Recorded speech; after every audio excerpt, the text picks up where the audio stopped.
February 14, 1929, the year of the Black Bottom, 6-day bicycle races, flagpole sitting, and the first flight from Paris to New York.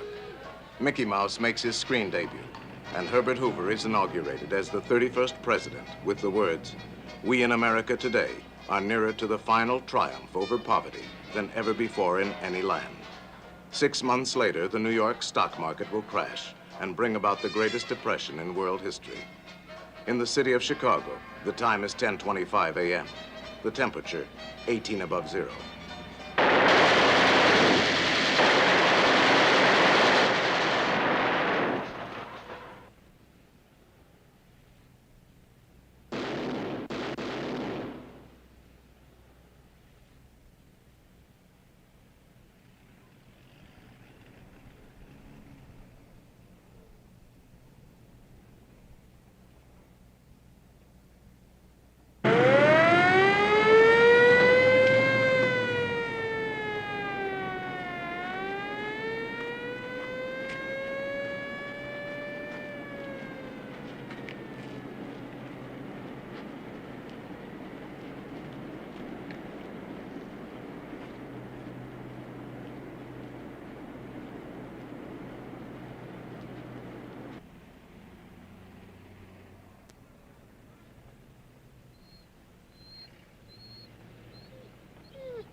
Oh, my God.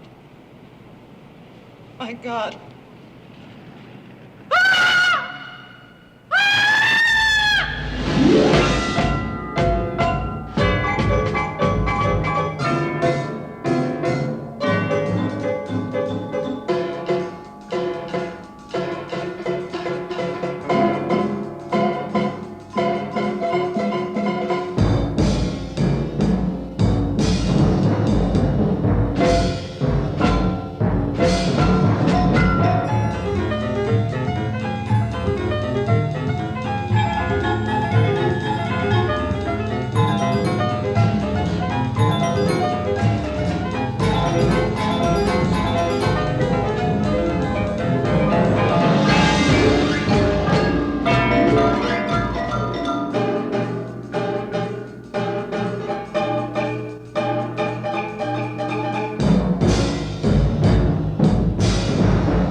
Following the passage of the National Prohibition Act of 1920, the nation's underworld rises to power and battles amongst itself, just as modern nations and corporations do.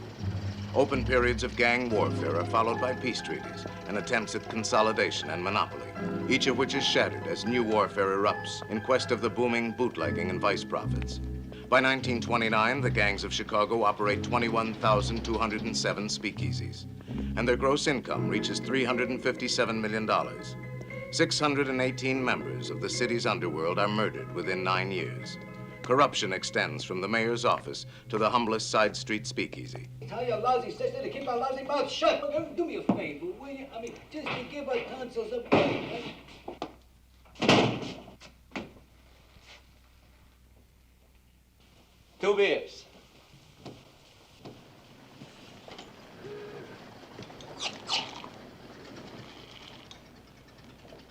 Nice place you got here. Thanks. Do a nice business, huh? Pays the rent. What are you trying to do, poison me? You don't like the beer, mister. You don't have to pay for it. Well, now, ain't you the cat's pajamas? You hear that, Jimmy? Bright Eyes here says we don't have to pay for this slop. How about it, Bud? You're drinking this stuff? Tastes terrible, don't it? Guess I'm not what you'd call much of a judge. What's the matter? Don't you know when something stinks? I guess I drunk better at that. Ah, you hear that? Even your friend don't like it. What more do you want? All right, Bright Eyes, where are you getting it? Slauson. Slauson. Only Slauson I know works for Capone. Al Capone. That wouldn't be the same Slauson, would it? Huh? I think it is. How much you move in a week? 5 barrels. 5? A swell joint like you got here? With the right kind of beer, you could double that easy. I'm gonna put 10 barrels in here tomorrow morning, cost you 55 a barrel. Look, mister, you trying to get me knocked off? I can't buck Capone. Neither can Moran. Moran? Only Moran I know drives a streetcar. That wouldn't be the same Moran, would it? My mistake. Oh, that's okay. Anybody can make a mistake. Take me. Why, I could even be wrong about your beer. Maybe it's swell, and it's just you got dirty pipes. Happens.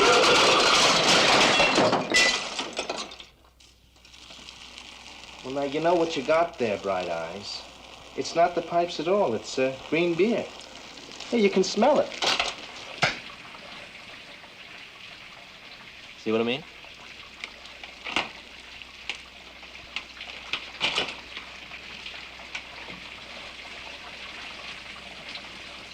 Peter Gusenberg, born Chicago, Illinois, September 22nd, 1898.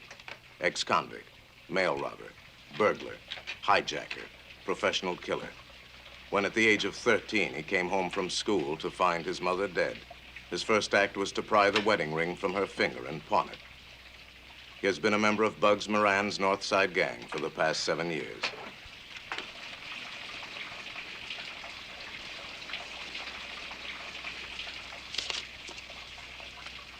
$10 starting tomorrow. And don't forget, I'm doing you a big favor.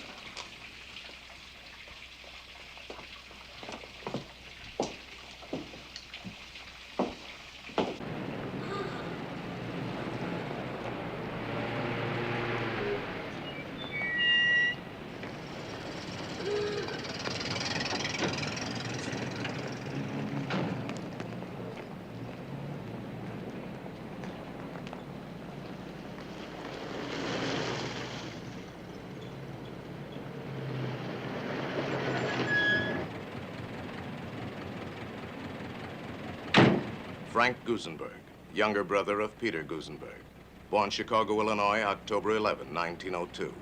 Burglar, car thief, extortionist, professional gunman. Member of the Northside Gang for the past 9 years. He is married to 2 women simultaneously, but lives with neither.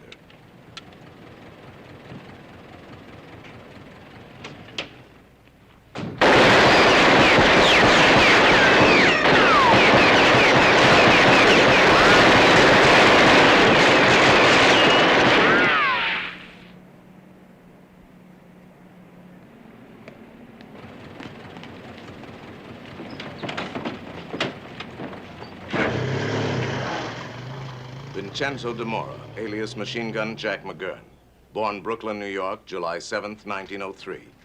When he was 9 years old, his father was murdered. By the time he was 20, he had personally killed every man connected with his father's death.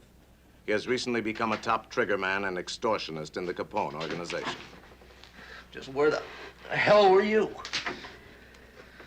Nothing I could do, Jack.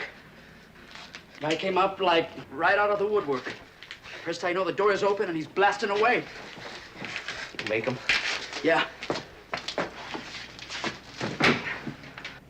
One of Moran's boys, Frank Gusenberg.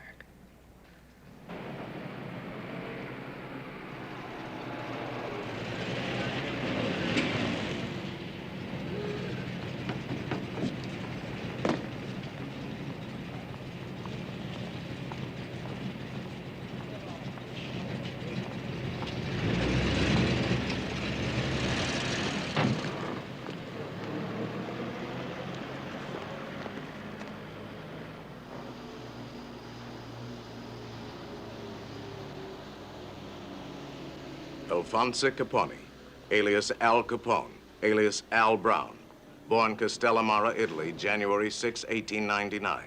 No criminal record. Raised in a Brooklyn slum, he has migrated to Illinois early in 1919. Shrewd, ambitious, and utterly ruthless, Capone in 6 short years has climbed from the status of saloon bouncer to become unchallenged leader of Chicago's most powerful underworld organization. To his associates, he is the big fella. To the public, he is Scarface Al Capone. Thank you, Mr. Capone. Sorry about that raid, Jake, but so happens they got a new captain out there who won't play ball. What's wrong with him?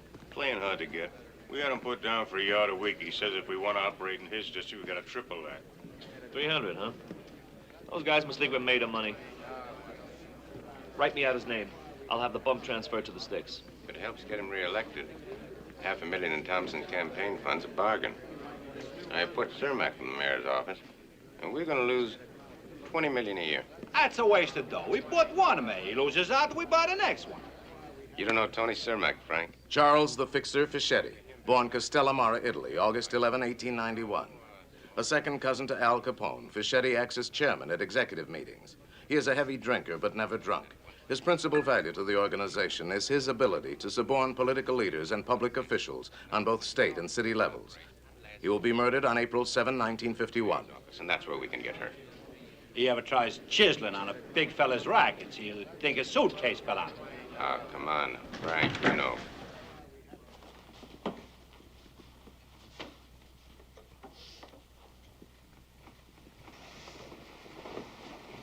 Hello, Al.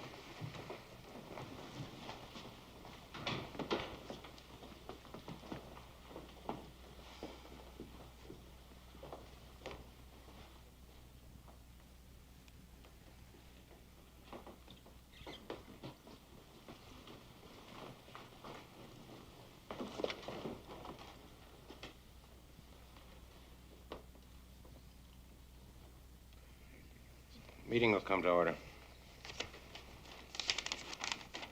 Jake, we got you down here for a report on the Stockyards district. How's everything going down there? I'll read you the figures and let you tell me, okay? We took over that territory from Joe Saltus at the end of last October.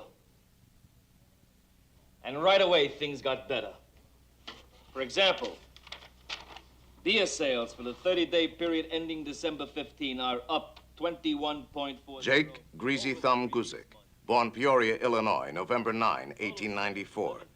A one-time proprietor of a string of suburban houses of prostitution, Guzik is now in charge of all bootlegging sales and distribution for the Capone Syndicate. He will die of natural causes on July 11, 1956. I've been telling you guys for months that when it comes to selling beer, that big Polak don't know his hat from third base. For Christ's sake. All I get out of you guys is talk. The rest of the time, you're strutting around with dollar cigars and your kisses like a bunch of bankers. Big shots. What's wrong, Al? What's wrong? You guys just get off the boat or something? Huh? Am I the only guy around here who knows what's going on in this town?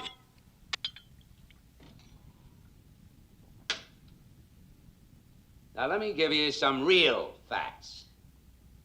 Not the kind of loving kisses we've been getting from our good pal Jake here. Nobody has to tell me we're making money out in the stockyards or any place else on the south side or the west side. But what about the north side, Jake? I don't hear no nice fat figures on that. Or maybe you figure that end of town ain't worth holding on to.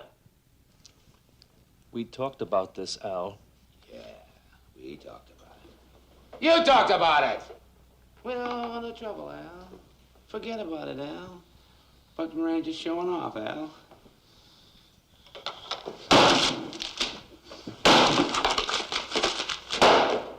That's what I think of your figures, Jake. Now you're gonna get some of my figures.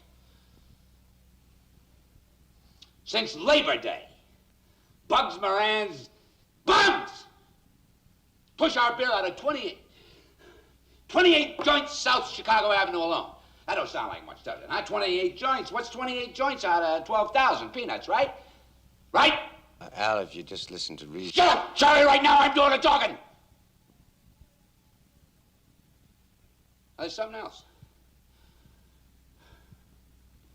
Take our pal Jack McGurn here. Now, Jack's a nice fella. Does as he's told. He keeps his nose clean. I wish I had a couple of hundred like him. So what happens here? A month ago, damned if a punk of Moran's don't up and turn a chopper loose on him. Tony Lombardo. My pal Tony. Went to his funeral. I cried at his funeral. I bawled like a baby. Here's a guy, never carried a gun in his whole life. Middle of the loop, 4:30 in the afternoon, 2 slugs through the back of the head, put there by a couple of Bugs Moran's red hots. Oh, Al, now, just think a minute, huh? I mean, going after Moran, it just ain't good business. Business! I'm talking about staying alive. Try getting it through your cement head that what Moran's pulled so far, that's just for openers. He wants me. He wants me dead. The way D and Abanion wanted me dead. The way Jaime Weiss wanted me dead. Right down there on 22nd Street. Middle of the day. Damn if that crazy Pollock don't come looking for me with a whole army.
That was Jaime Weiss for you. And right now, Moran's getting set to pull something just as crazy. Well, the hell with that! We're gonna get him before he gets me. I want that Irish son of a bitch hit. All right, Al. You want a Moran hit? We hit him.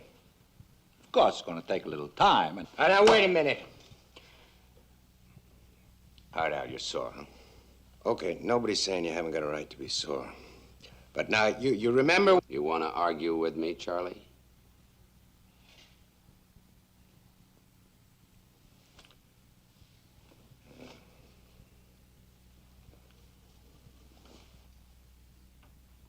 Work it out, Frank.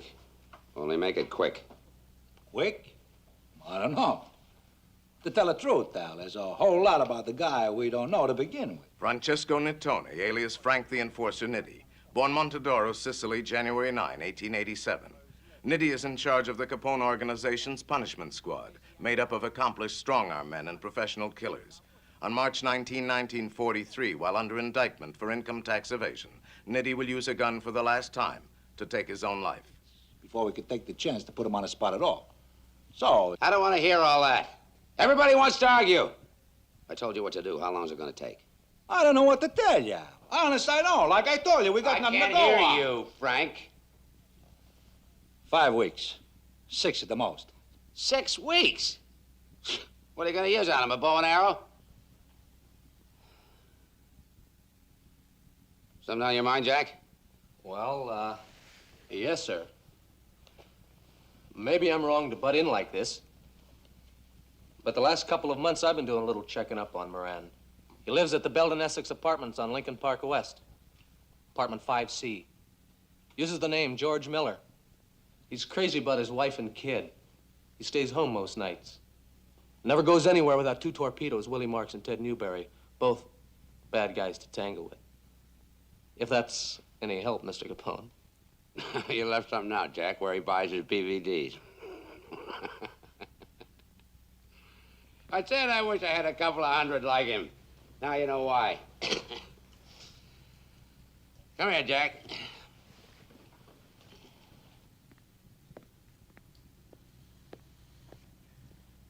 You want to know something, Jack? I like a guy who can use his head for something beside a hat rack. And seeing as how you know so much about Moran, I'm giving you the job of getting rid of him. If that's okay with you, Frank. I got no objections. Think you can handle a kid? Yes, sir. There's just one thing, Mr. Capone. We may have to take some of Moran's boys with him. I'll send flowers.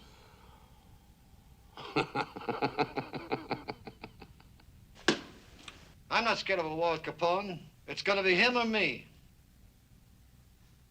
If he'd stuck to his word these past couple of years, it'd be a different story. But every deal he's made, he's broken. O'Banion thought he could deal with him. Our Weiss did, too. Well, I don't have to tell you how they ended up. George Clarence Moran, born St. Paul, Minnesota, July 9, 1893. Ex-convict, burglar, horse thief, hijacker, suspected killer, present leader of Chicago's notorious and long-established Northside mob, which during the past 5 years has been almost constantly at war with the Capone organization for control of the city's bootlegging and gambling profits. During these 5 years, every previous leader of the Northside Gang has been murdered by the Capone interests. Jaime shook the dirty hand of that rotten greaseball. Oh, sure. We've been giving him a lot of trouble lately. But I'm telling you here and now, that's not enough. Not when you figure what he's been doing to us. Pushing his slop in our saloons, hijacking our trucks, and sending punks like that Jack McGurn up here to snoop around. Well, that may be Jake with you guys, but not me. I say it's time we put Al Capone and his bums out of business. For good! George, with what? You can start a war with Capone, but you're not going to win it. Not when every wop in town is working for him. I know some that aren't. Joey Yellow's mob. That 5 and dime puck. Capone don't even know he's alive. Jimmy, that's no way to talk about our new partner. Hey, wait a minute. What is this, some kind of rib? Sit down, Frank. Since when do we hook up with a bunch of crummy spicks? You can count me out. Don't you pop off to me, you stupid kraut. When it comes to getting Capone, I don't care who I use. You remember Deanie O'Banion? Remember Jaime Weiss? Well, you ought to, because you helped load their coffins into the hearse. Or maybe when a friend of yours is gone, you don't give a damn no more. Well, I do. And Deanie O'Banion was my friend, and I don't forget him. And I don't forget who had him knocked off. Jaime Weiss and me, we was with Deanie not 10 minutes before they got him. Now remember those grease balls. They just as soon put a bullet in your back as eat a pizza. To hell with them Sicilians. He's seeing you, Jaime.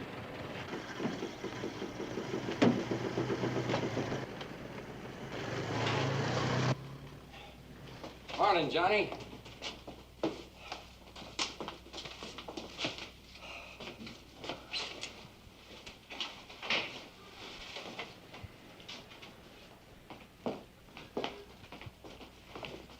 Good morning, boys.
And that's the way Capone operates.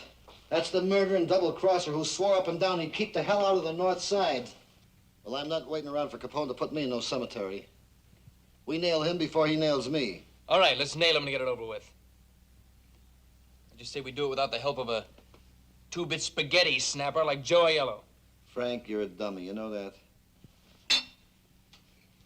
Capone's protection comes from the mafia. He can't make a move without permission of the head wop. And he can't be the head himself because he's not Sicilian. So he's got his own man, Patsy Lolordo, running the outfit. Now, your spaghetti snapper, Joe Aiello, is a pal of Lolordo's.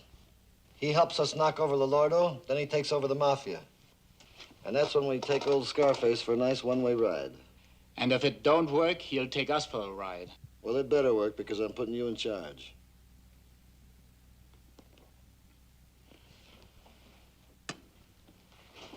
Well, I'm not saying it cannot be done, especially if Aiello gets us in there.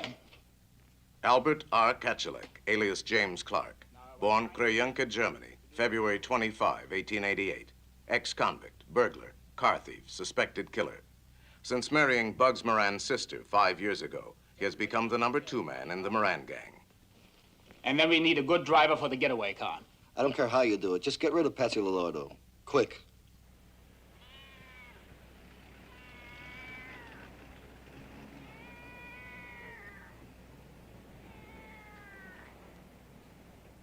I learned how to drive when I was young. John May, born Chicago, Illinois, September 28, 1897. Married, 7 children. Twice arrested on charges of safe blowing and burglary. No convictions. Has worked occasionally for the Moran gang as an auto mechanic. He has promised his wife he will stay out of further trouble with the law, but he is 3 months behind in the rent. I'd really like to help you out, Mr. Clark. It's just that I don't... Up to you, Johnny. You want to do us a favor, fine. If you don't, that's your lookout. Here, see? Well, I'm not really a trigger man, you see. As a matter of fact, I don't even own a gun. And if there were any shooting to start, I'd... Well, I tell the cock-out world it won't be you. Think we want some lousy amateur gumming up the works? Why, I wouldn't even let you kill my own mother. The Gusenbergs'll do the shooting, Johnny. All I'm asking you to do is drive the car. That and maybe use a little muscle if things get rough. Pays $100. Now, are you in or out? It's $100 for the whole job? Uh-huh. I'll do it.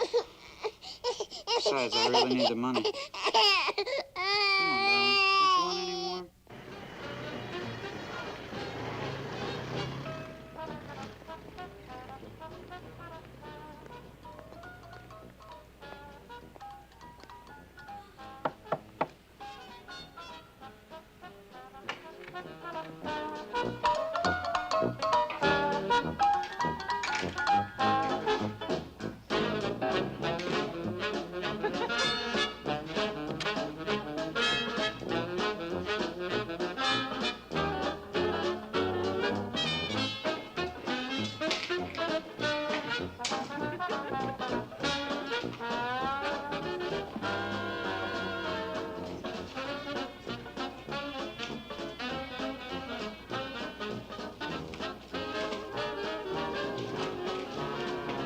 Nicholas Sorello, born Marsala, Sicily, May 13, 1872.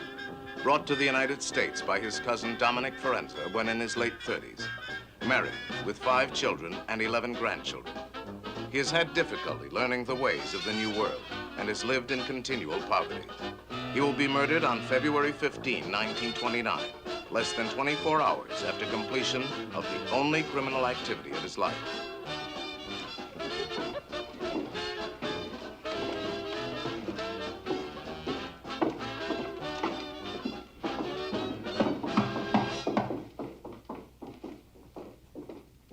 Come in.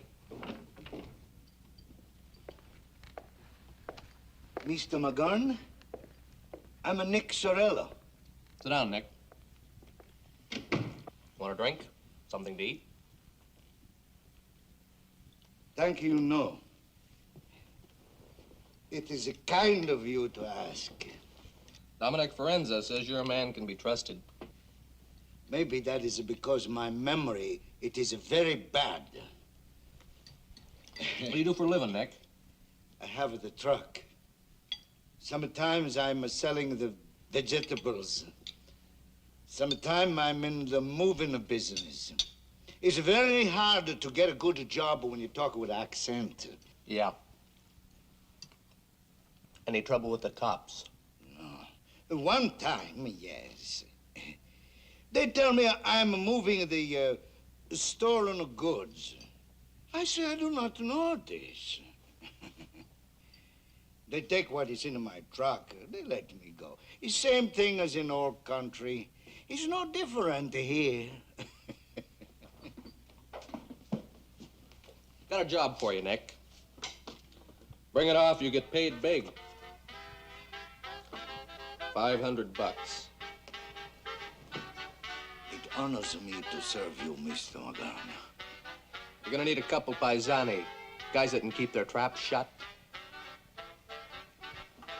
Sometime tonight, there'll be a car left in front of your house. It'll be hot, so ditch it soon as the job's finished. Got that? Write this down. Tomorrow morning, 9 on the nose. You and your boys be on 33rd Street, half a block west of Roby. You're gonna need a gun. Gun? That is something I do not have, Mr. McGurn. Guns make trouble.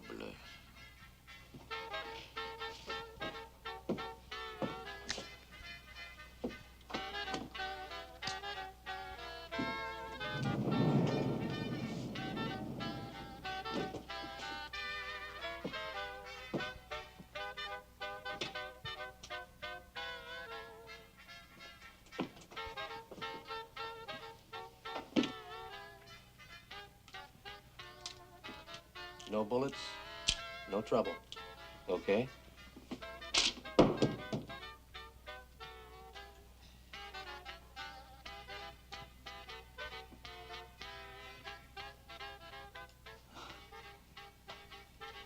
Okay.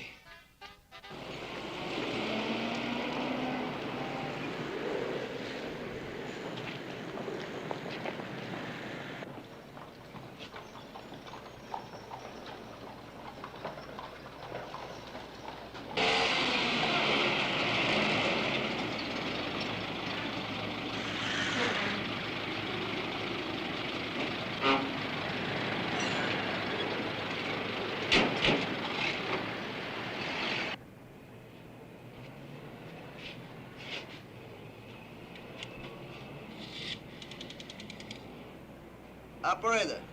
Yeah, lady. Get me the cops. I just seen a hijack being pulled up. Johnny and me got our end of it down pat. Now all we need to know is... Yeah.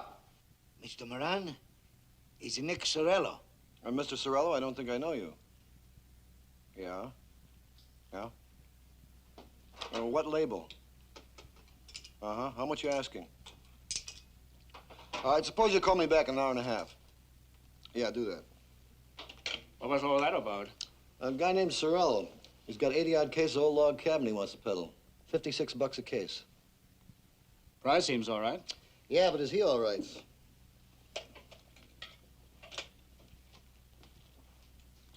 Monroe, 8099, please.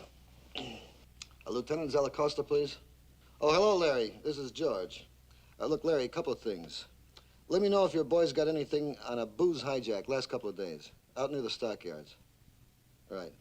And while you're at it, see if you got a make sheet on a wop named Nick Cirillo. Right. I'll call you back in about an hour, okay? Thanks, Larry. Oh, I'm sorry, Jim. What were you saying? Oh, just that we're about ready to make our move. All we need now is to make sure Lolordo's bodyguards change shifts the same time every day. I've got a couple of boys checking on that right now.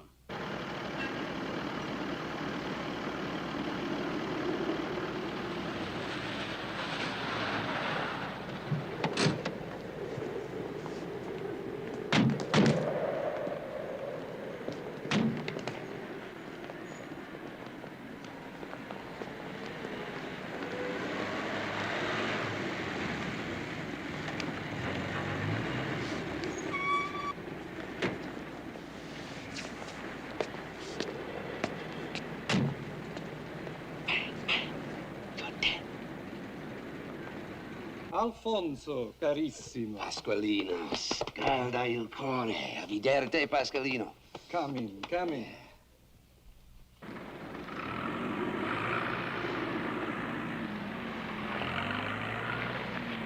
Salute e vita durevole.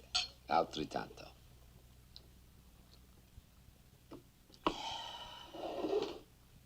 Grazie.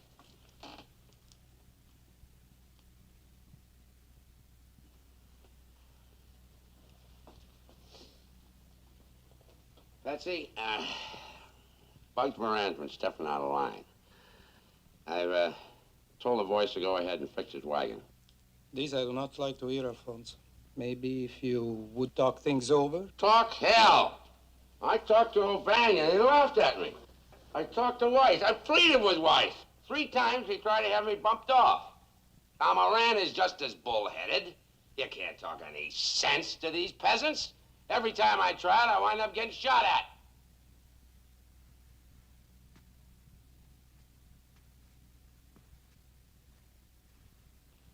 I'm not asking you, Patsy. I'm telling you. I'm getting rid of Moran. Così sia, compare. You and I, we will not quarrel over the life of a worthless man. I'm letting Jack McGurn handle it.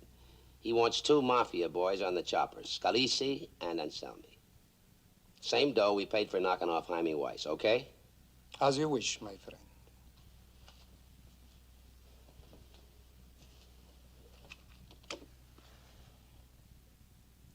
Alfonso, something else troubles you, no? Yeah. Every hair thing, Patsy. You know how it is, You pick up a word here and a word there, you put them together, and pretty soon you got a picture. Maybe it's on a level and maybe it ain't. The way I get it, Joe Aiello is going to take over the mafia in this town, and they got your name on a bullet. I have nothing to fear from Aiello. Don Giuseppe and I are as brothers. We attended the university in Palermo together. We came to this country only months apart. We are both members of the inner council of the Brotherhood. No, Alfonso. I thank you very much for your concern for me. But what you have heard is not true. I know this.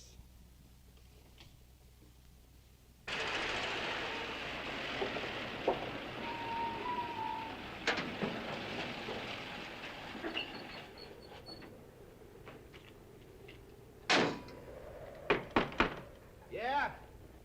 It's a Nick Cirillo. Get in here. Get it! Who else you got out there, Nick? It's just a couple of 2 of my good friends. They come help for me to... Get him in here. And Mario! Joe! Avanti! Come on, come on. Come on.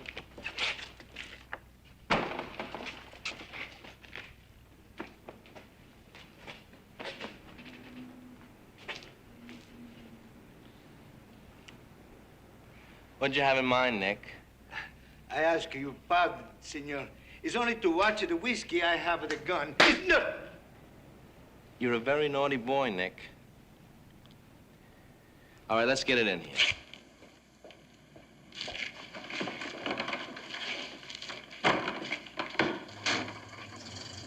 Dr. Reinhard H. Schwimmer, born Chicago, Illinois, December 1, 1896. Twice married, twice divorced.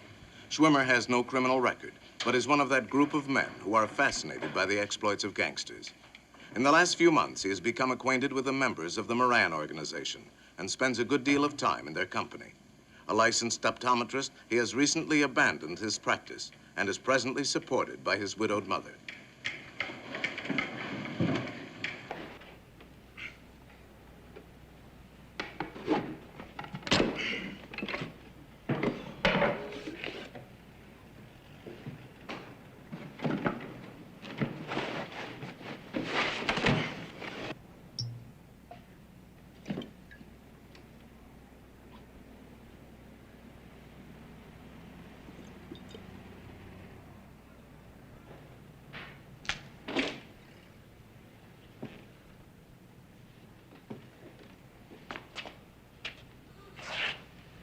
Okay, Nick, get it unloaded.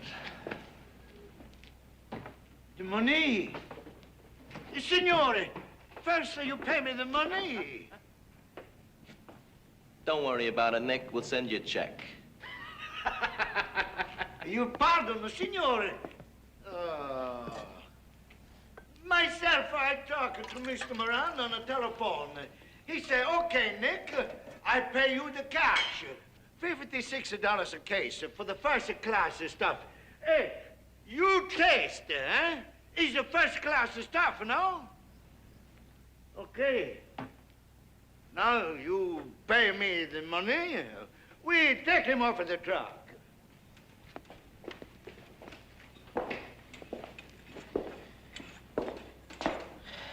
Where'd you get it, Nick? Mr. Moran, he don't say that. He just to say... Little hijack job, huh, Nick? Got it off of Dingbat Alberta's boys, right? We hear these things, Nick. You don't pay the Dingbat, we don't pay you. That's fair.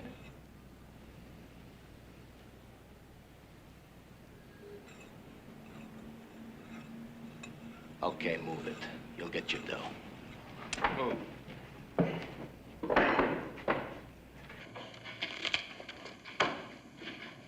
Adam Heyer, born Springfield, Illinois, June 26, 1881. Criminal record, 1 conviction for operating a confidence game. Married twice, 1 child, a son by his first wife. As a qualified accountant, Heyer acts as bookkeeper and collector for the Moran organization, as well as handling payoffs to local politicians and the police. His wife has been ill for several years, and he is careful to conceal the true nature of his business from her and from their friends. They're all here, Mr. Gusenberg. Nick?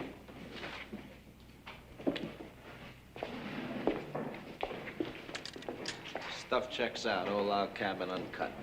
How many cases? It's 82. Myself, I counted them.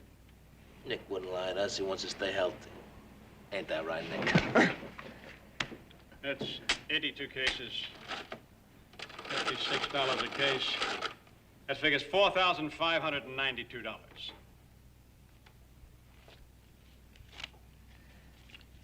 1,000, 2,000, 3,000, 4,000. 1, 2, 3, 4, 5.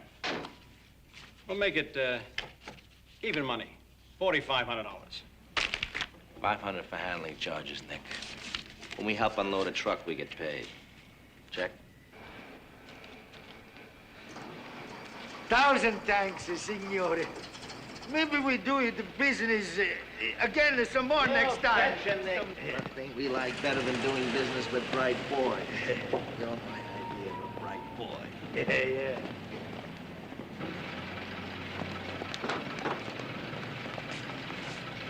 Big shot. Some of the money, they steal it back from me. More than $500. I figured they would. In fact, I counted on it. You got one more job to do. Just when, I don't know yet. A real easy job, Nick. Just one simple phone call. Now remember, Pete, Frank will pick you up tomorrow afternoon at 3:30 sharp. At exactly 10 to 4, both of your pickup drawer are yellow on the corner of Walton and Paulina. Now, the three of you gotta be upstairs and in your lawyer's apartment at 5 to 4 on the nose. You got all that? Don't worry about me. I can handle my end. You better do your worrying about a yellow. I think he's all right, but if something goes wrong, I'm counting on you, Pete. See you.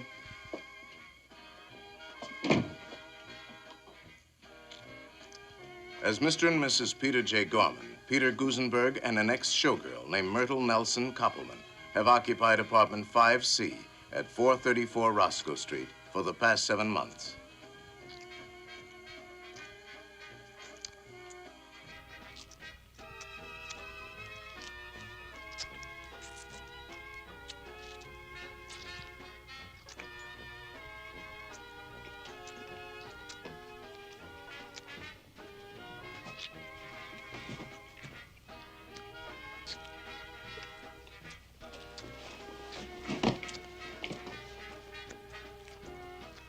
Mert? You gonna lay there reading that thing all night?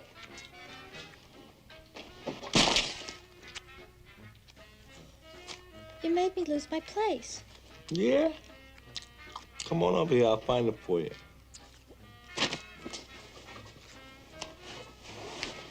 What are you eating?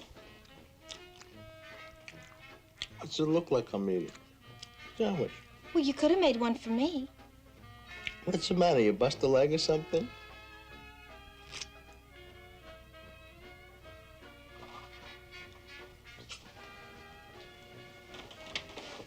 Pete, guess what? You know that coat you got me for Christmas?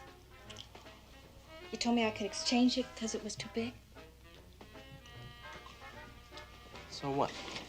Well, I did this afternoon for a nicer one. Nicer? What do you mean, nicer? That coat set me back 750 smackers. Oh, I know it did, Pete. You've been awful good to me. And don't you think for 1 minute I don't appreciate it. It's just, well, this one I couldn't resist, that's all. I know. You just sit right there. I'll go put it on for you. You'll see how nice it looks.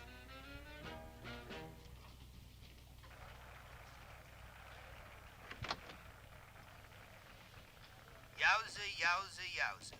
This is Ben, Bernie, and all the lads coming to you from the College Inn of the Hotel Sherman. And now for all you lads and lassies listening in the great Midwest, we're gonna play stumbling. Let's stumble a bit, laddies.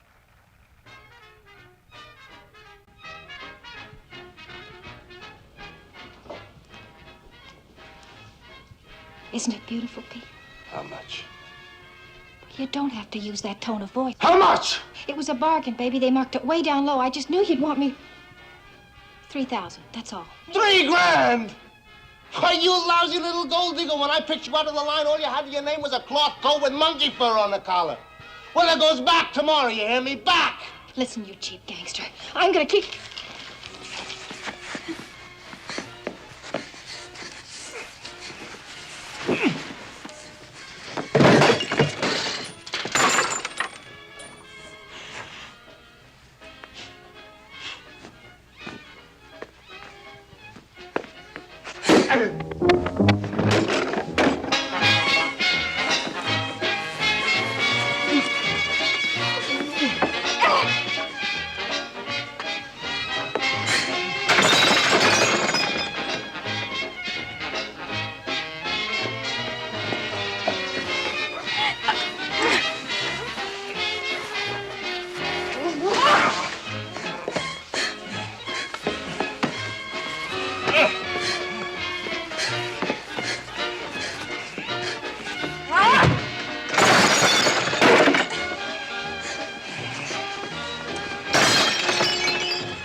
you're disturbing the peace. Let me Chief Gangster! I'm gonna call the cops! When interviewed by the press some weeks later, Myrtle Koppelman had this to say. Oh, Pete and I have been married about a year. I can't remember exactly where we were married, except that it wasn't in Illinois. Well, I had no idea Pete was a gangster. He said he was a salesman. Truly a kinder, more gentle man. Well, you just couldn't meet one. On January 7, the Moran gang puts into effect its plan to murder Mafia chieftain Patsy Lolordo. The first step is for Pete and Frank Gusenberg to use Joe Aiello's friendship for Lolordo as a means to enter his apartment. Your name, Aiello? Aiello. Hop in. One thing I gotta know, Aiello. You're positive this guy Lolordo ain't setting us up for a double cross? Don Pasqualino and I are just like blood brothers. He truly believes we're calling on him on a business matter. The man who got him will know this, so they will allow us to enter. Gabish. Get it. Take it easy, Aiello.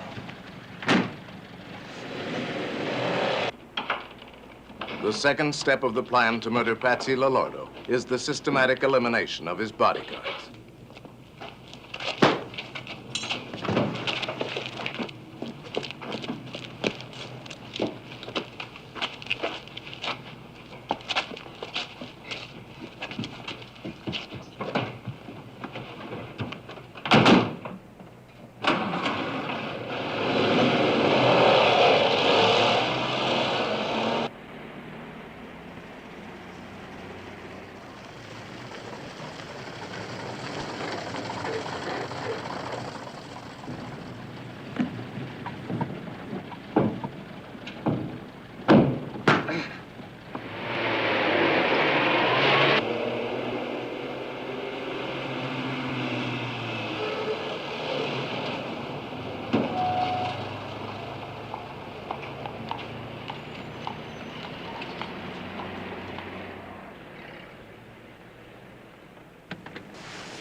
Caro Don Giuseppe, alla salute. Alla tua.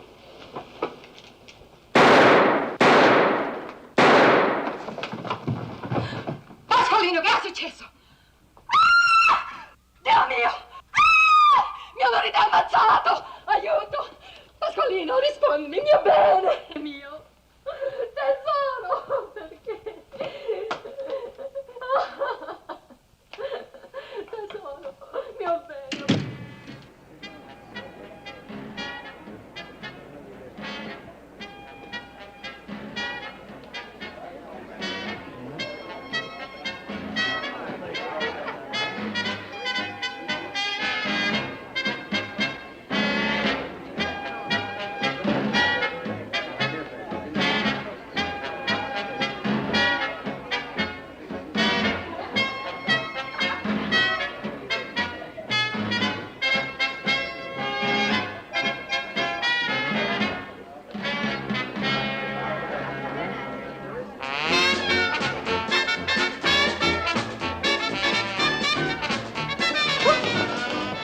Judge, the trouble with this country today is its morals are all shot. I mean, look at the young people. Girls, smoking cigarettes right out in the streets. And necking in the backseat of a car and wearing skirts so short you can see everything they got.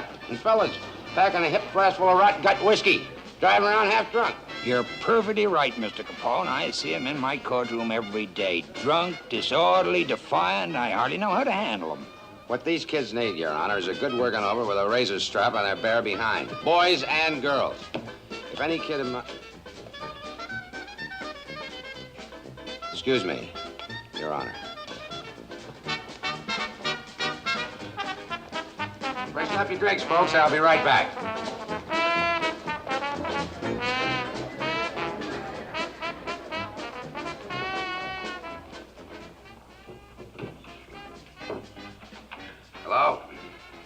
Yeah, this is Al.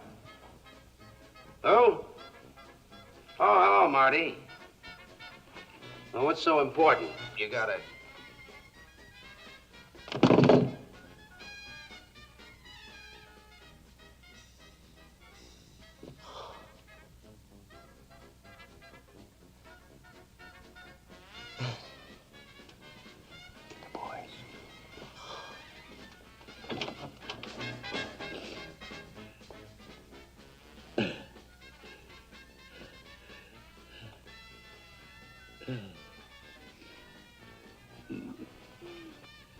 What is it, Al? What's wrong?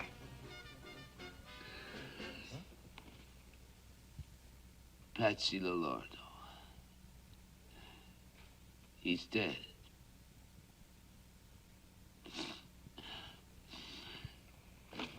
Murdered him!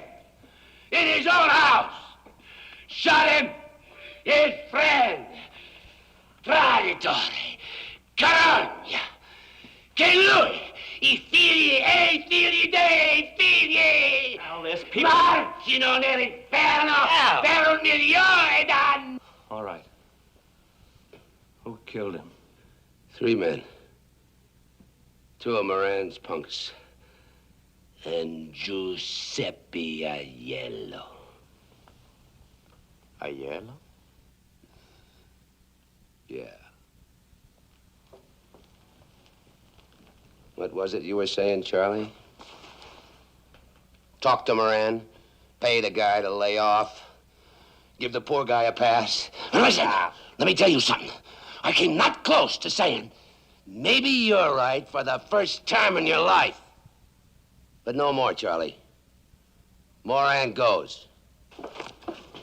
And so does Aiello. Him, I take care of. You see that? Like an old man. I tell you, the union's out to get me. They already made one try. They came at me with a shotgun. Next time, shoot a couple back at him. I'm not a gunman, George. I just wasn't cut out to be a Well, gunman. what were you cut out for? To sell neckties? Listen, you're in the rackets, brother. Same as the rest of us. And the kind of dough I'm paying you, you either fight back or get out altogether. I thought maybe I could run one of your speaks for you. Now, that's my real line. You know I'm good at it.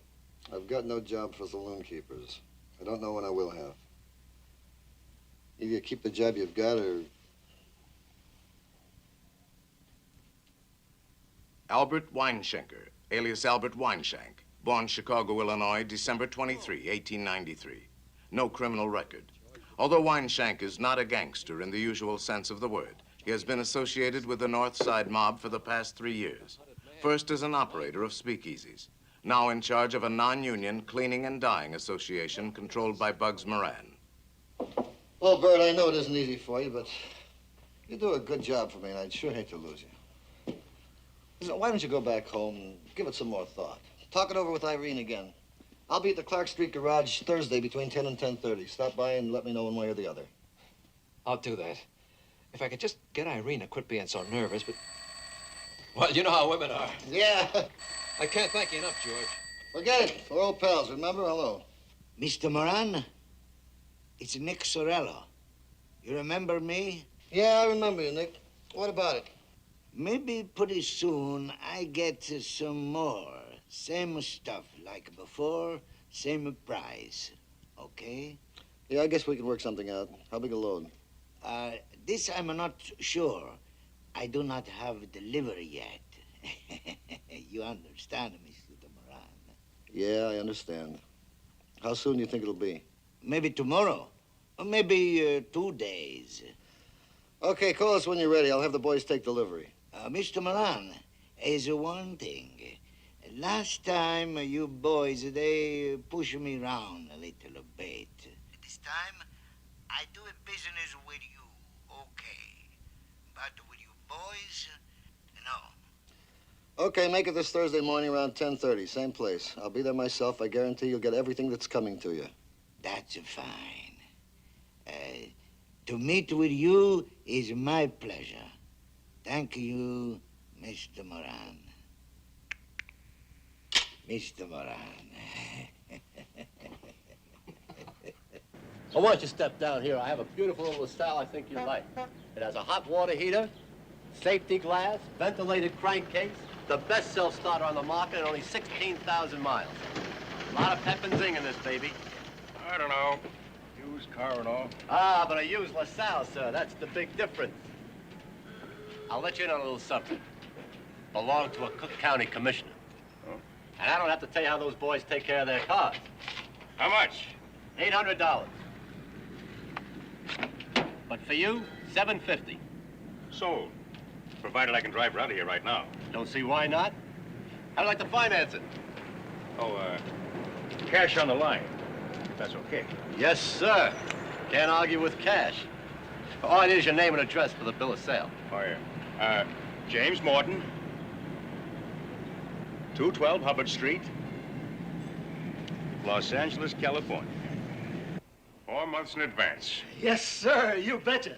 I'll get you a receipt for this, Mr. James Morton. Oh, I'm pleased to meet you, Mr. Morton.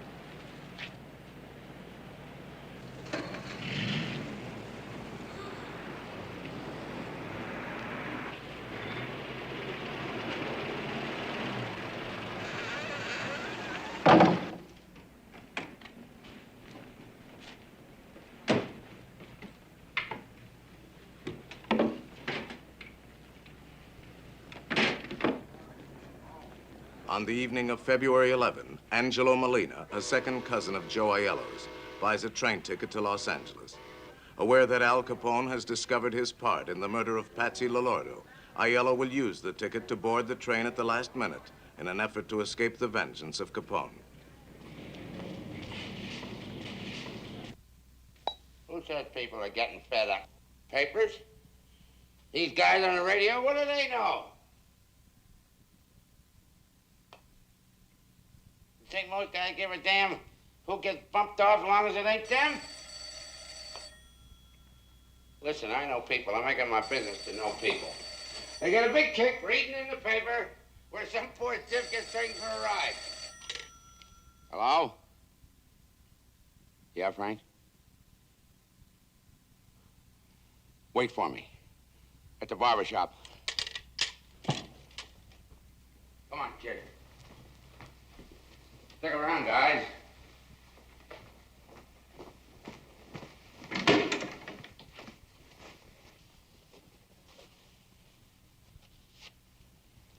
I gotta go pay a bill.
Who's there? Ticket. Just a minute.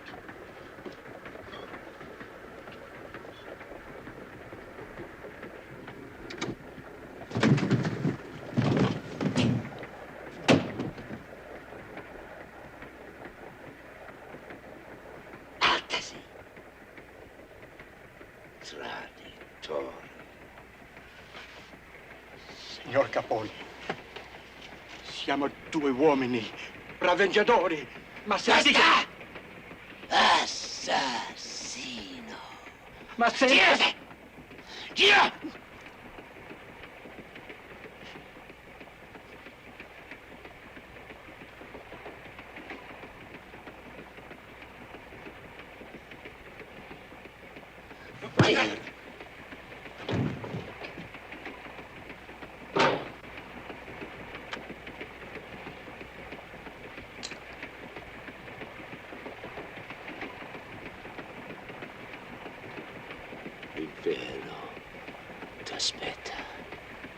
Giuseppe.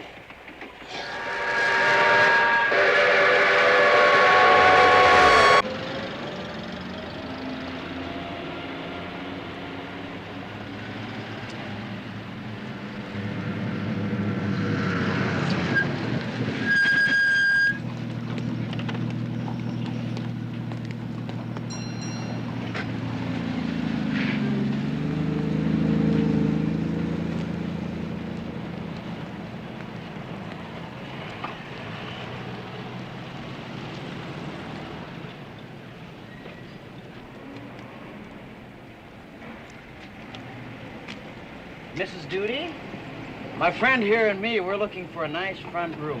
And your sign out there. Come on in. I can't afford to heat up the whole street. The way they charge for coal nowadays. Yeah. You in a band or something? With an orchestra. One of the cabarets over on Fullerton. The rooms are upstairs. Okay. Oh, this is a charming place you have here, Mrs. Duty. I don't want no horn tooting in here. My roomers wouldn't stand for nothing like that. Don't you worry about that, ma'am. We only play these things when we get paid for it. Do you want 2 singles or just the double? One room's enough, as long as it's a front. If you're going to be sleeping days, I'd advise you to take a back room. The noise on Clark Street isn't to be believed, what with the buses and the people. I said a front room, okay? You see, we're out here from New York, ma'am. It gets too quiet, we can't go to sleep. Bet you the same way. I'll show you what I got.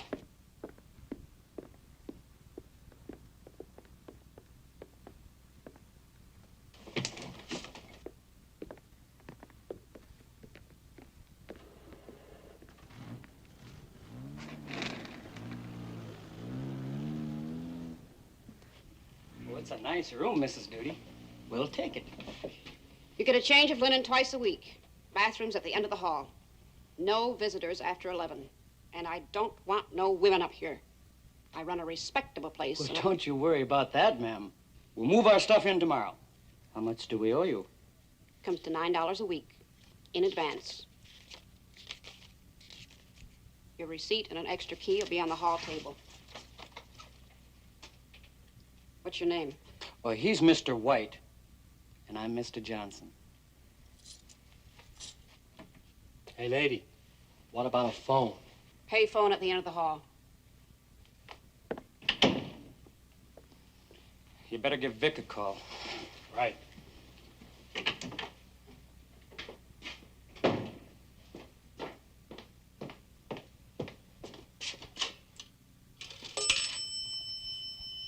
Long Beach, 6599.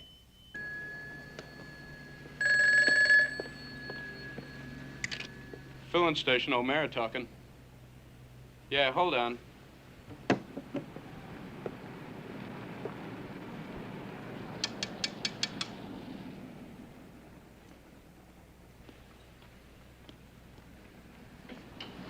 Phone.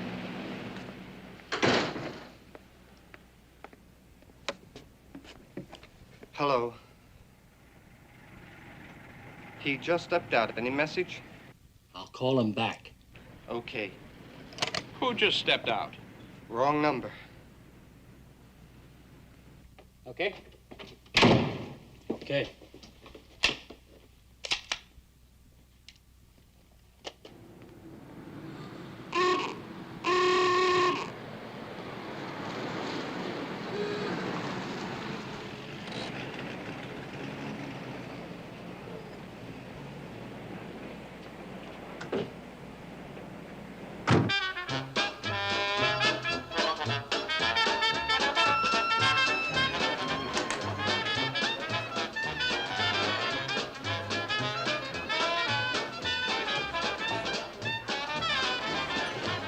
Out for some fun tonight, eh, boys? Well, you come to the right place. I've been here before, you know. Thought I recognized you. That'll be $2 a piece.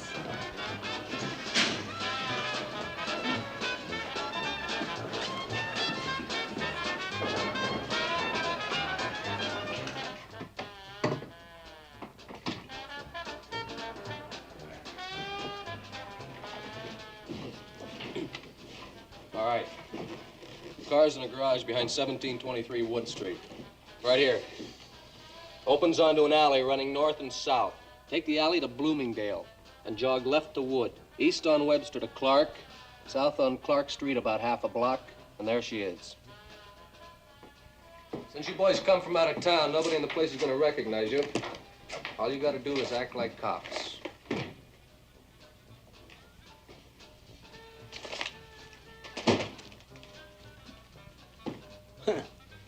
Must be yours. That's Moran. You probably won't be able to see his face from across the street, but none of his boys are built like him, so that's no problem. He wears brown clothes a lot. Suit, overcoat, hat, shoes. Albert Anselmi, born Marsala, Sicily, June 11, 1892. He is a member of the Mafia and a professional assassin, as is John Scalisi, born Castelvetrano, Sicily, January 24, 1895. In a period of less than 6 years, these two men acting together have participated in 31 murders, including those of Dion O'Banion and Earl Jaime Weiss. There's always the outside chance you'll be spotted by a legit squad car. If it happens before you get there and they try to stop you, okay. That's a rap the lawyers can beat. If it happens after you leave, you might as well start blasting. You got nothing to lose. Any questions? That's it.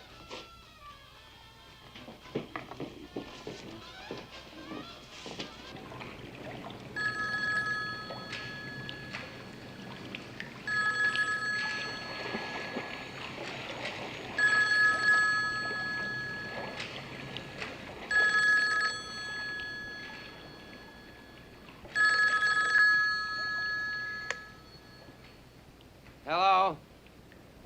Jack, great to hear from you, kid. How's the weather back there? Right around zero, Mr. Capone. Sure could use some of that Miami sunshine up here. Yeah, I'll bet you could. Anything special you want to tell me, kid? Yes, sir. It's all set for this Thursday, Mr. Capone. In the morning, around 10:30. We got a nice Valentine all ready to deliver. Valentine.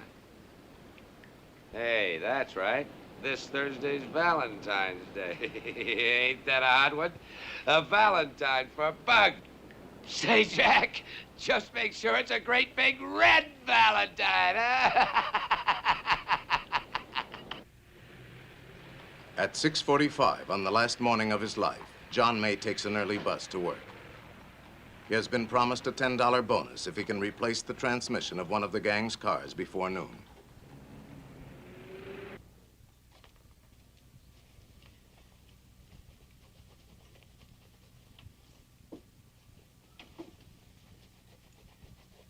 At 7:02 on the last morning of his life, Pete Gusenberg is considering ways to rid himself of Myrtle Koppelman. There are plenty more where she came from.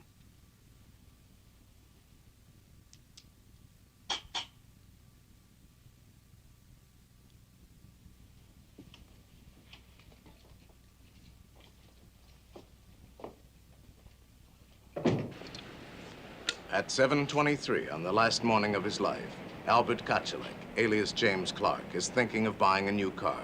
His status in the gang demands better than this.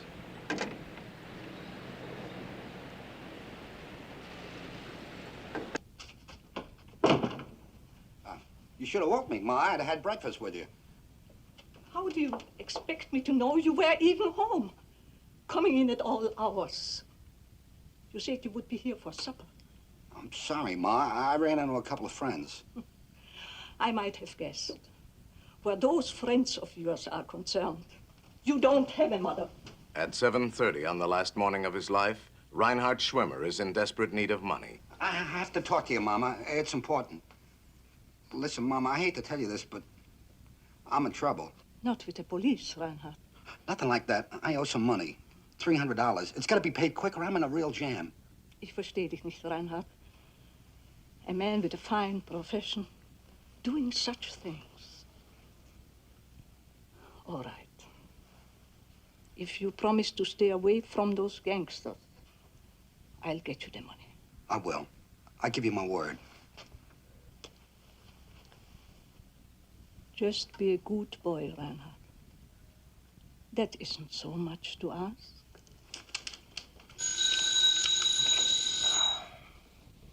Hello.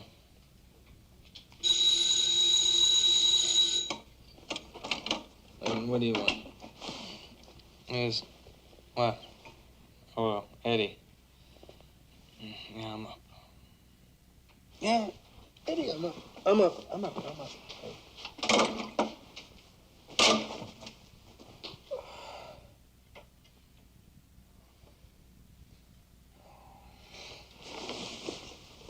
What's your hurry, honey? You think I like sitting around here and listening to you snore? Stick around, hot stuff. We'll open a keg of nails.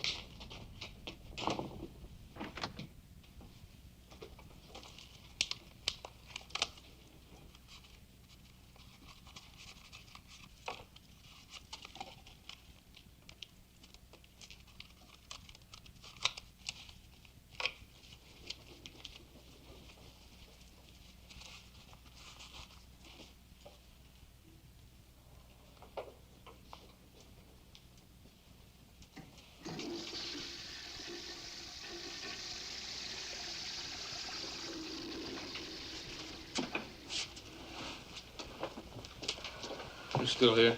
Look, mister, you owe me $25. And I don't leave until I get it.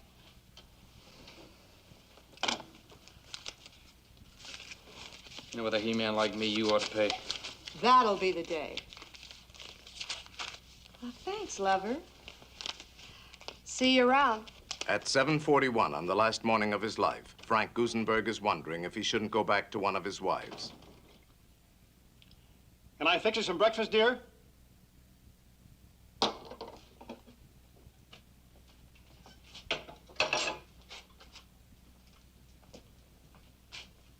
At 8 o'clock on the last morning of his life, Adam Heyer is calculating how much the cost of an operation for his wife will take from his savings.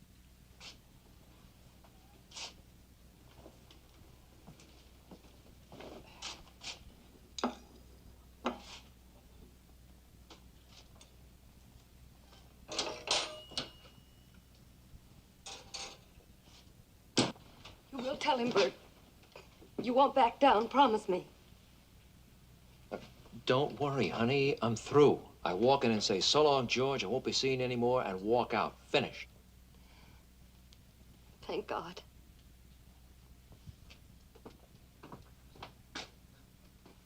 I'll call you after lunch, around 1:30. At 8:15 on the last morning of his life, Albert Weinshank has decided that his safety and his peace of mind are more important than $20,000 a year.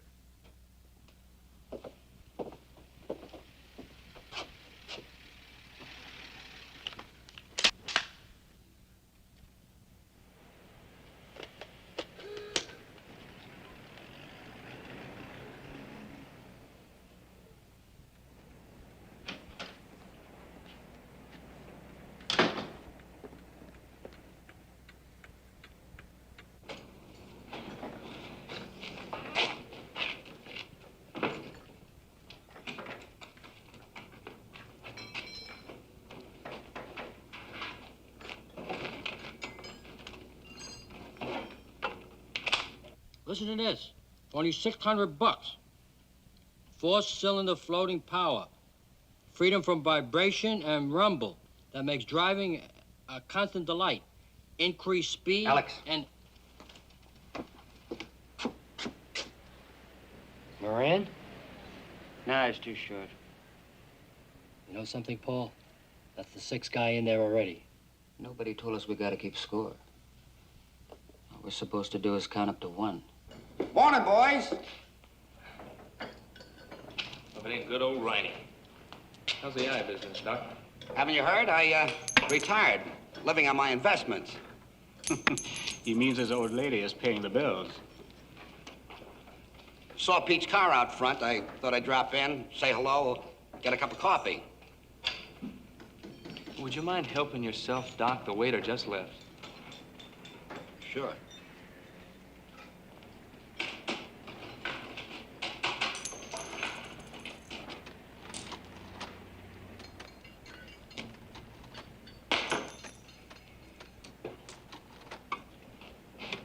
How's it going, Pete? Okay. Say, if car over to the barber shop. Give me a tip on a freight to Miami. Indian broom. Long shot. Claims it's in the bag. I'll make my own mistakes. Okay by you? Sure, Pete, sure. Just thought I'd pass it along for what it's worth. You know?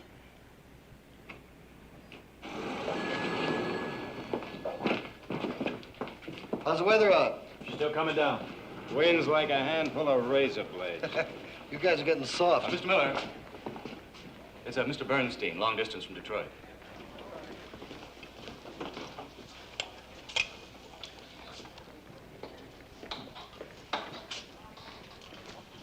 Gabe, George, what's so important?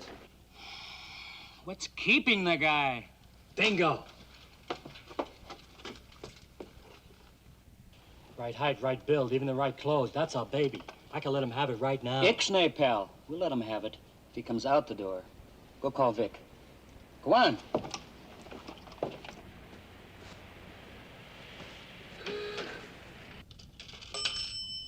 Operator, hey, give me Long Beach 6. Long Beach 6599. Right. Yeah, hello. He just stepped out. Any message? Yeah. Tell him his shirts is ready. Okay.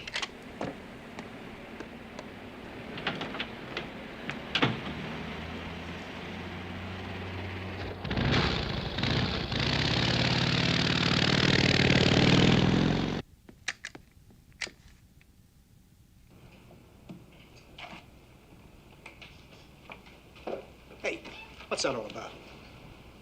Garlic. In case the bullets don't kill you, you die of the blood poison.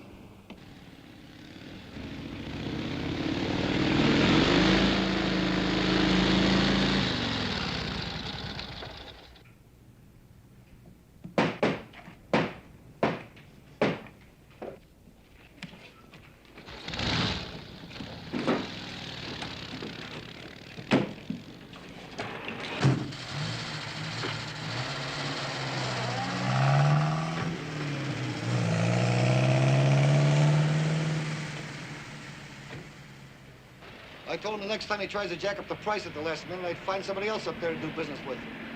I ought to stick a pineapple in his hat.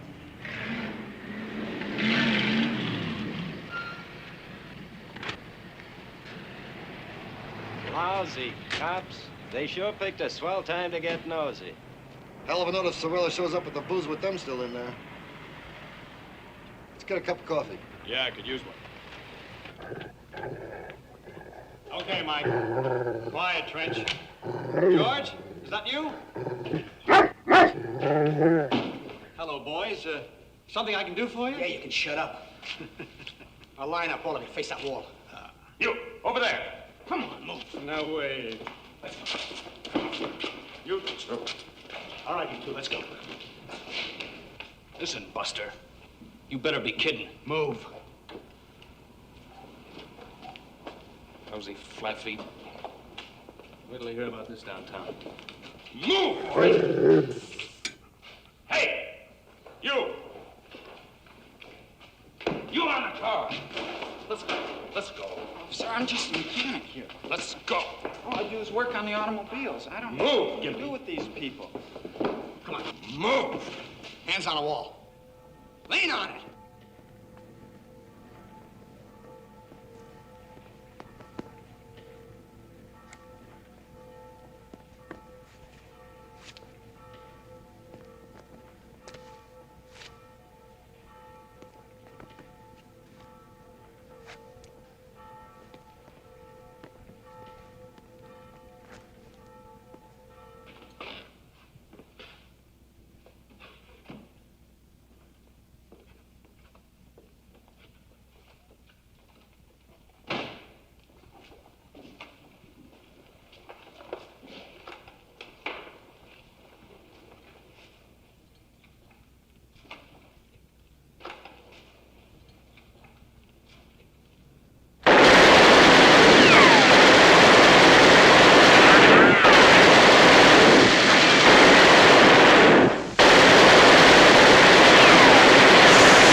Well, the guys tell me get into the stock market, George.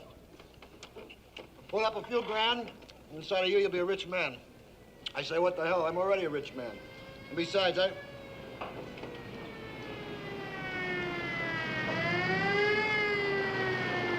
Must have been a bad accident. The way people drive today, you're lucky. Hey, Kenny! The cops just killed a bunch of hoods in the garage up the street. One of them was Bugs Moran.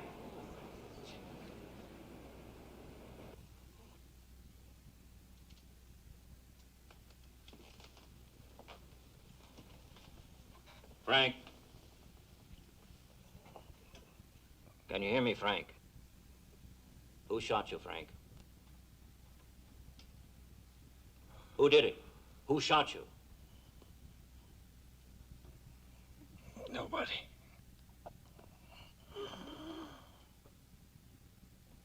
Nobody shot me. Your brother's dead. They're all dead. Come on, who did it?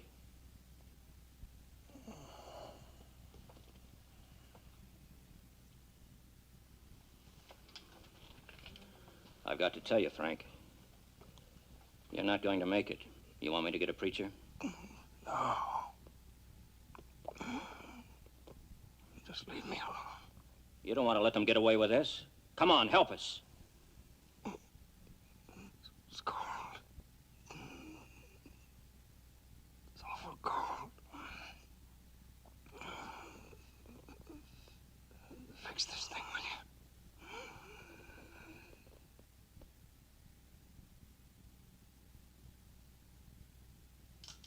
A few hours after the St. Valentine's Day massacre, the newspapers managed to locate Moran, something the police have not yet been able to do. Just a heavy cold. I thought I'd better take care of it. Where were you, Mr. Moran, when it happened? Out of town. How long do you expect to be laid up? Well, I can't say for sure. Maybe a day or two. Did you know the cops are looking for you, Moran? I can't imagine why. Nothing I can tell them. This gonna put you out of business? You must be a little mixed up, buddy. I happen to be in the real estate business. Oh, yeah, I knew some of those fellas. Just to talk to, you know. I even read where it said they were working for me. You can't believe everything you read in the newspapers. Mr. Moran, there are a lot of people around town who are saying it was actually the police who killed those 7 men. Do you think it's possible? You must be new around here, mister. Only Al Capone kills like that. Well, make yourselves a drink. You know, I'm always glad to have you people drop around.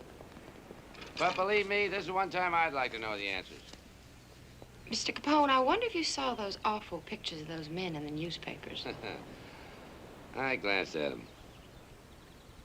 Terrible. If you don't mind telling us, Mr. Capone, where were you when it happened? Why, right here in Miami. In fact, I was in a meeting with your district attorney that same morning. Do you know this Mr. George Moran personally? I met him once, a few years back. I doubt if I'd recognize him on the street.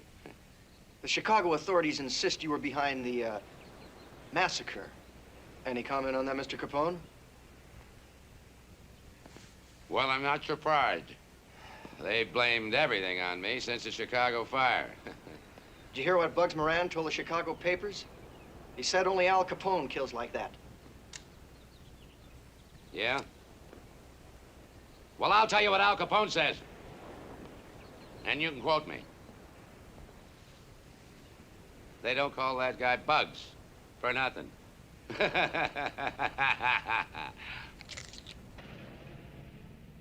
Public indignation at the St. Valentine's Day massacre brings to a halt the most notorious era of open gang warfare in American history. Later in the century, the gangs will rebuild so that by the 1960s, their power will be far above that of the 20s. Once more, law enforcement agencies will be aware of the names of the syndicate leaders. And once more, they will not prosecute them. awaiting perhaps the moment when the public will demand, as it did in 1929, that the criminals be brought to justice. No one is ever brought to trial for the slaughter of the 7 men in this garage, but within 19 months, all 4 of the killers will themselves die of violence. On the evening of May 7, 1929, John Scalise and Albert Anselmi are invited to a banquet at the mansion of Al Capone, unaware that he has discovered their plot to murder him and take over his empire.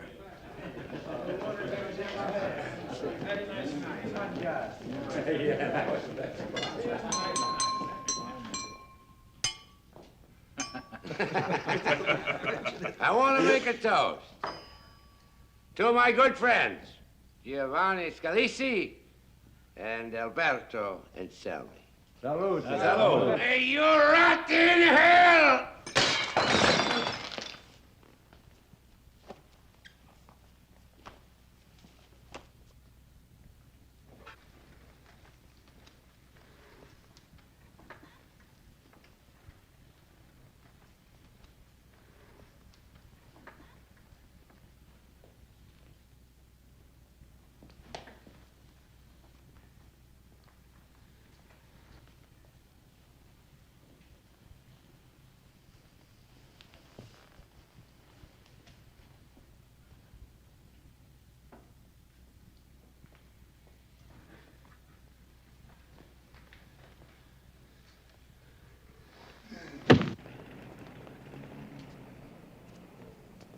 Of the 2 supposed police officers involved in the massacre, Boris Chapman is shot to death on January 5, 1930, while attempting to rob a St. Louis jewelry store. The body of Adolf Moeller is found in a pond 12 miles south of Joplin, Missouri on September 8, 1930.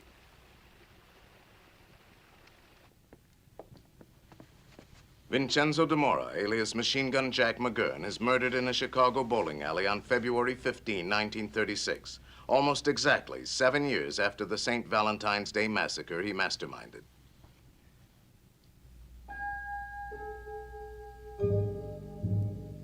George Clarence Moran disappears from Chicago soon after the mass murder of his followers. While serving a 10-year sentence for bank robbery in the federal penitentiary in Leavenworth, Kansas, he dies of lung cancer on February 25, 1957. Alphonse Capone, while he is never tried for complicity in the St. Valentine's Day massacre, his role as the man behind it goes unquestioned. 3 months later, he is in prison, and more than half of the remaining 18 years of his life are spent in federal penitentiaries. On January 25, 1947, Alphonse Capone, his mind gone, his body ravaged by syphilis, dies in his sleep. On February 4, his body is interred in the family plot in a Chicago cemetery.